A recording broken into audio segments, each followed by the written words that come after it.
इंसान का सही लगाव किससे होना चाहिए?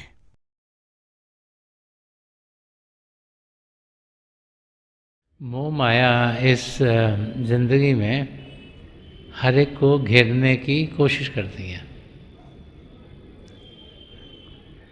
जो कुछ हमारे पास है हम चाहते हैं हमारे पास और ज़्यादा हो,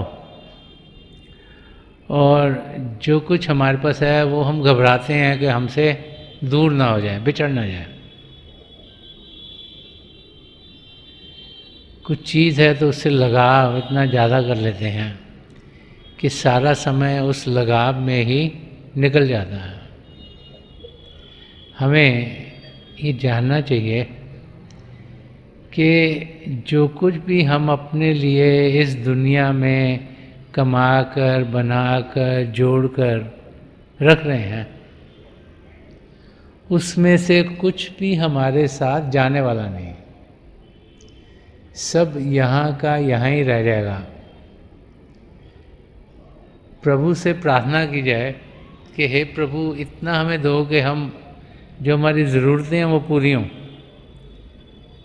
लेकिन जब उस माया को कमाने के लिए हम इतनी भाग दौड़ करते हैं, तो वो समय जो हमें अपनी मंजिल तक पहुंचने का मिला है, पिता परमेश्वर को जानने का मिला है, वो समय सिर्फ बाहर की चीज़ों में गुजर जाता है।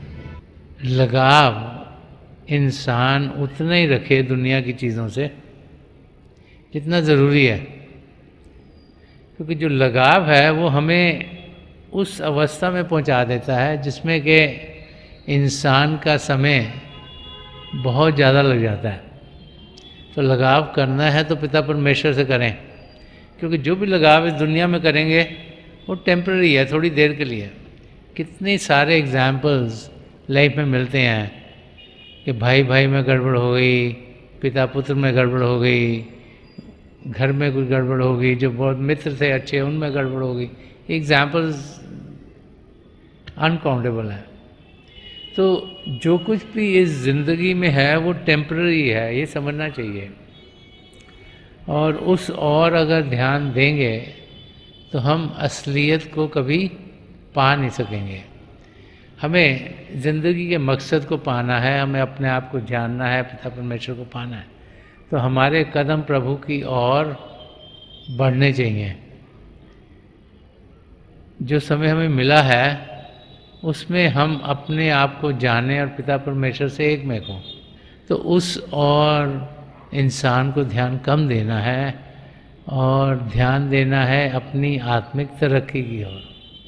जितना जल्दी ये हमारी समझ में आएगा उतना ही समय हमें ज़्यादा मिलेगा अपनी मंजिल तक पहुंचने के लिए। क्या केवल ज्योति और श्रुति का अनुभव होने पर ही हमारे कर्म कटते हैं, या फिर भजन पर बैठने से ही कर्म कट जाते हैं? हजूर बाबा सावन सिंह जी महाराज फरमाया करते थे कि अगर आप भजन पर बैठे होंगे और अगर आपको लगे कि आपको कुछ दिखा नहीं या सुना नहीं, फिर भी आप भजन पर ज़रूर बैठिएगा। भजन पर बैठना कोई एनालिसिस का टाइम नहीं है। जब हम भजन अभ्यास पर बैठते हैं हमें इस तरीके से बैठना चाहिए कि जो कुछ हमें मिल रहा है वही हमारे लिए बेहतर है। तो उस समय हमें ये सोचना नहीं चाहिए मैंने ये अनुभव किया कि ये अनुभव किया कि ये अनुभव किया कि वो अनुभव किया। जो जो अनुभव हमारे लिए बेहतर होंगे खुद ब खुद होते चल जाएंगे। कई बार मन माया इतना हमारे ऊपर चढ़ी हुई होती है कि हमें अनुभव होता है लेकिन हमें लगता है जैसे नहीं हुआ, क्योंकि हमारा मन शक पैदा कर देता है और हम सोचते हैं पता नहीं अनुभव था कि नहीं था, और सोचते हैं ये नहीं होगा। तो इसलिए जितनी देर भी हम बैठते हैं उसका हमें फ़ायदा होता है। तो हम ज़्यादा से ज़्यादा अभ्यास के लिए बैठें, ये मत सोचें कि हमने क्या देखा क्या सुना, लेकिन बाकायदगी से बैठें तो हमें फ़ायदा ही फ़ायदा होगा। आजकल हर व्यक्ति में इतना तनाव क्यों है?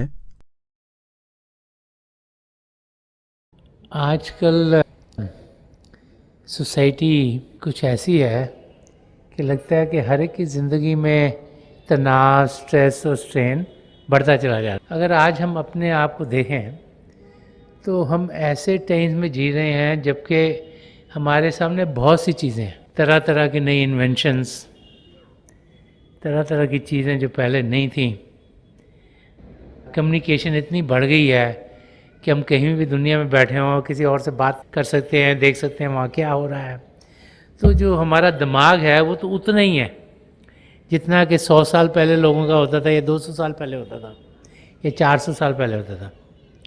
जब इलेक्ट्रिसिटी नहीं थी, जब एडिसन ने ये बल्ब नहीं ढूंढा था, तो उस वक़्त क्या था कि सुबह इंसान उठा करता था सूर्य के निकलने से पहले, कुछ अभ्यास करता था और फिर काम पर जाता था जब सूर्य निकलता था।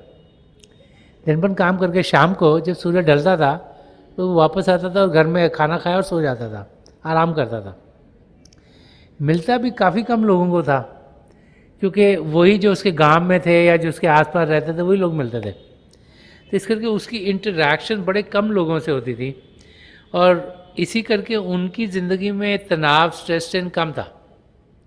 आजकल का टाइम्स क्या है, अगर आप सुबह उठते भी हैं, आप तैयार हो गए काम की तरफ जाएंगे, तो जहाँ आप रहते हैं आपकी बिल्डिंग में ही पता नहीं कितने लोग रह रहे हैं, कोई ऊपर, कोई नीचे, कोई इधर, कोई उधर। आप नीचे उतरते हैं तो बाज़ार में से या अपनी कार में जाते हैं तो आपको ट्रैफिक हिट करता है, वो आपको औरों के कार चलाने का तरीका पसंद नहीं। जैसे ही वो आप थोड़ी और आगे बढ़ते हो, ऑफिस में पहुंचते हो, अपना बिजनेस करते हो, तो वहाँ पे कितने लोगों से आप मिलते हो। या आप किसी और पब्लिक ट्रांसपोर्टेशन से जा रहे हैं, उधर कितने लोगों से इंटरेक्ट करते हो। कोई एक तरीके से बात कर रहा है, कोई इधर से धिक्का मार रहा है, कोई उधर से जा रहा है। और फिर ऑफिस में भी जाकर या जहाँ भी आप काम करते हो, आपकी इंटरेक्शन और लोगों से बहुत ज़्यादा होती है। फिर दिन भर जितने ज़्यादा लोगों से आप मिलेंगे उतनी ज़्यादा बैकग्राउंड के लोग। आजकल का टाइम ऐसे है कि हर एक बड़ी सिटी में दुनिया के कोने कोने के लोग हैं। किसी की कल्चर कैसी है, किसी की समझ कैसी है, किसी के बिलीव्स क्या हैं। तो जब उनसे बातचीत होती है तो जो हमारे ख्यालात हैं उनसे उनके ख्यालात मिलते नहीं, तो इसी करके तनाव, स्ट्रेस, टेंशन हो जाती है। घर में भी आप आते हैं या ऑफिस में भी काम करते हैं, कंप्यूटर्स पे आज लोग बहुत काम करते हैं। घर में आते हैं, कोई सोशल नेटवर्क जिनको कहते हैं, फेसबुक है और बहुत सी चीज़ें हैं, तो उसमें तरह तरह के लोगों को मिलते हैं, चाहे वो नज़दीक हों चाहे दूर हों। तो उनसे बातचीत करते हैं, कुछ ना कुछ स्ट्रेस स्ट्रेन तो होगा ही। इसी करके चाहे उसके बाद चाहे आप टीवी देखें, उसमें कोई ज़माना था टीवी होता ही नहीं था, रेडियो ही होता था। उससे पहले रेडियो भी नहीं होता था, तो इंसान बाहर की किसी चीज़ के साथ जुड़ता नहीं था। अब क्या है, टीवी, कितने टीवी स्टेशन हैं, तो आपको ये पसंद नहीं आ रहा, आप ये देखते कहते ये ठीक नहीं है। तुम्हारे को तनाव होगा तभी आप कहते हैं ठीक नहीं, चलो जी दूसरी चीज़ देखें, ये भी क्लिक रहा, ये भी मज़ा नहीं आया, ये भी मज़ा नहीं आया। तो दिमाग के अंदर इम्प्रेशंस और स्ट्रेस और स्ट्रेन आपका बढ़ता चला जाता है। जो आप सोचते हो कि टीवी हम रिलैक्स करने के लिए देख रहे हैं, उसी में ही आपको टेंशन बढ़नी शुरू हो जाती है। फिर कोई शो ऐसा देखते हैं, कोई रोने धोने का हो गया, कोई मैच देखते हो आपकी टीम हार रही है, टेंशन बढ़ जाती है आपके अंदर। सो स्ट्रेस और स्ट्रेन आजकल की लाइफ में बहुत बड़ा हुआ है। इलेक्ट्रिसिटी सब तरफ है, तब रात को भी इंसान सोता ही नहीं, 5-6 बजे जागा रहता है, कोई 12 बजे जाता है, कोई 2 बजे जाता है, कोई 6 बजे जाता है। और जितना इंटरैक्ट करते रहते हैं, क्योंकि दुनिया में इधर सो रहे हैं तो उधर जाग रहे हैं, तो कोई ना कोई कनेक्शन चलता है।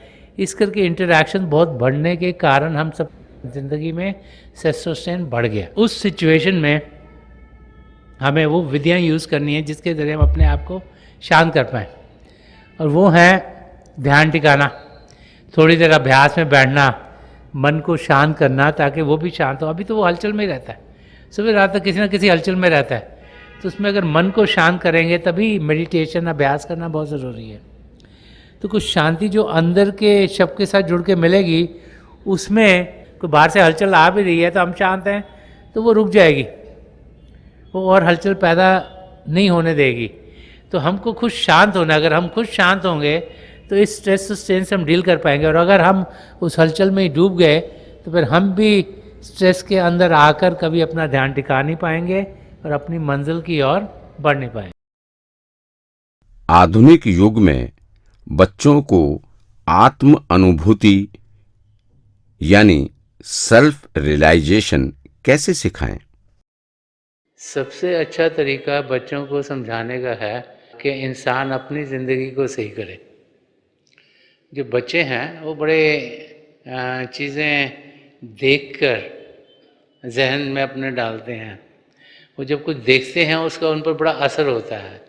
तो एक बच्चा जब अपने माँ बाप को देखता है कि वो करते क्या हैं, उसको असर उस किस्म का होता है।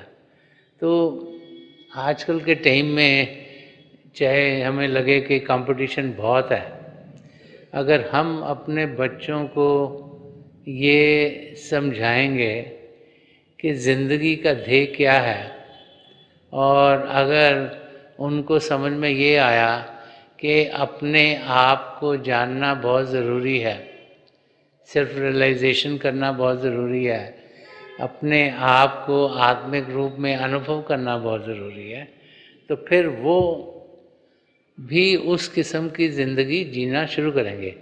अगर माँ बाप अपने घर में खुद अभ्यास करें, खुद बैठें, तो फिर बच्चों पर भी उसका असर होता है।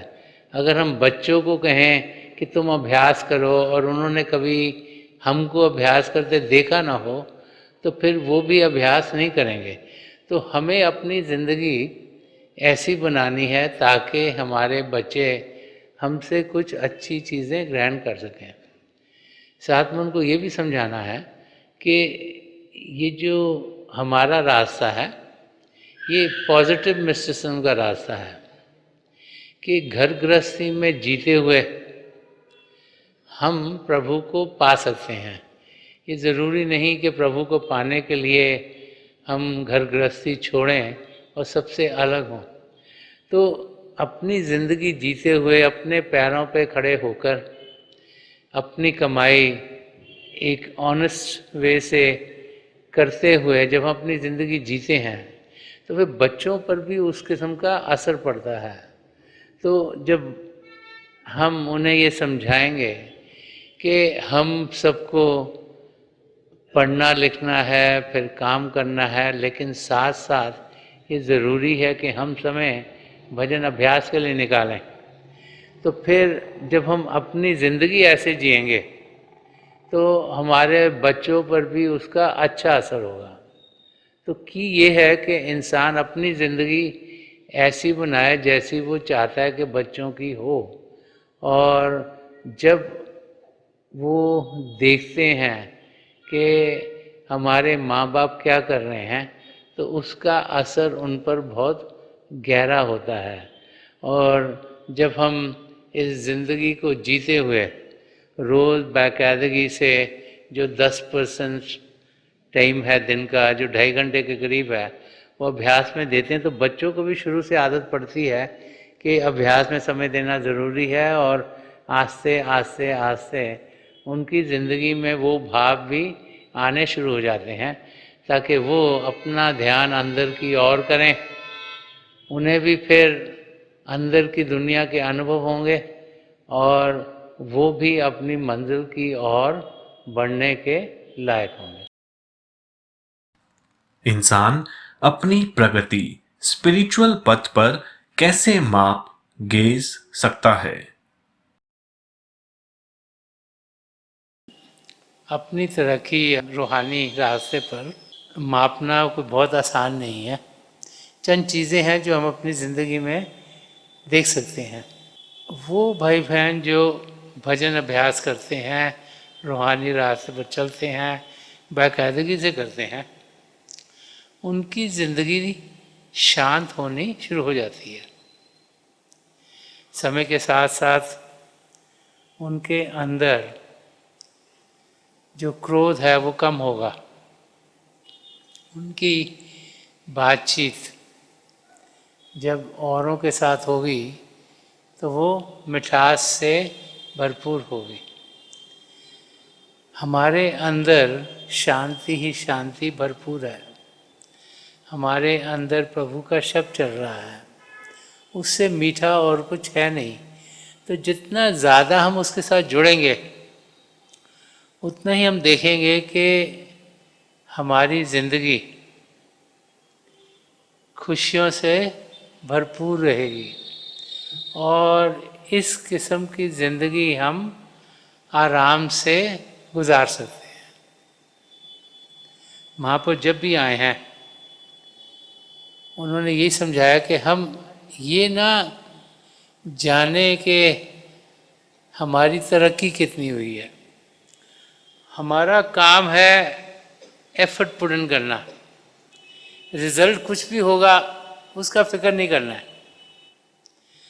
हमारा काम है कि भजन अभ्यास करें। ये मत सोचें कि अगर आंखें बंद करी हैं तो अब क्या मेरे पैर सुन्न हो गए हैं, क्या मेरे ये जो शरीर का बीच वाला हिस्सा ये सुन्न हो गया है, कि मेरी ये छाती वाला हिस्सा सुन्न हो गया,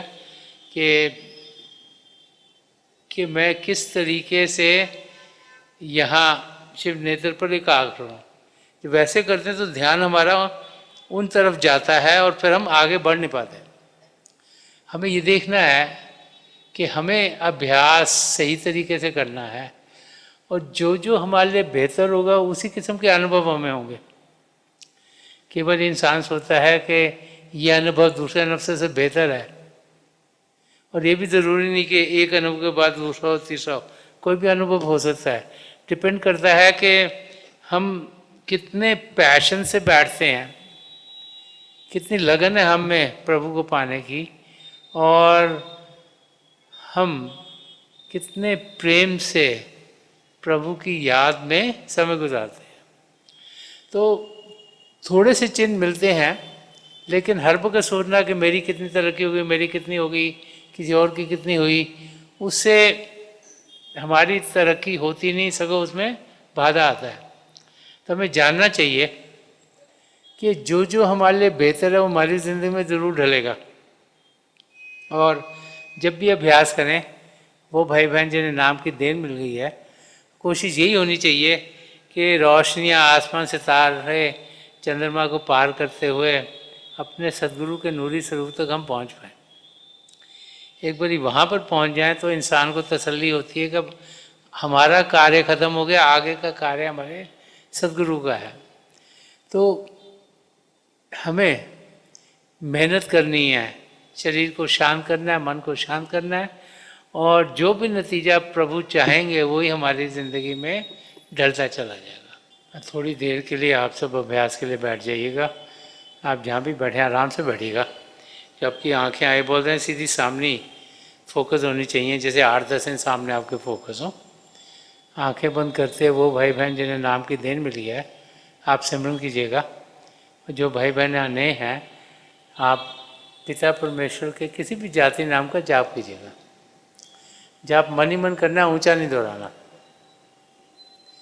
आपके सामने रोशनी के चिन्ह दिखने शुरू होंगे और वहाँ पे बड़े ध्यान से देखिएगा और कई नज़ारे आपको देखने को मिलेंगे। मेरी प्रभु के चरण कमलों में, और जो पिछली सेंचुरी के महापुरुष हुए हैं, हजूर बाबा सावन सिंह जी महाराज, परम संत कृपाल सिंह जी महाराज और दयालपुर सुदर्शन सिंह जी महाराज के चरण कमलों में यही प्रार्थना है कि जो जो हम सबके लिए बेहतर है महापुरुष में दें, हमें सबके साथ जोड़े और हमारे भीतर प्रभु की ज्योत के हमें दर्शन करवाएं। थोड़ी देर में आकर मैं आपको इस बैठक से उठाऊंगा और मेरी शुभकामनाएं आप सबके साथ हैं।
छोड़ दीजिए जी, प्लीज़ लीव ऑफ।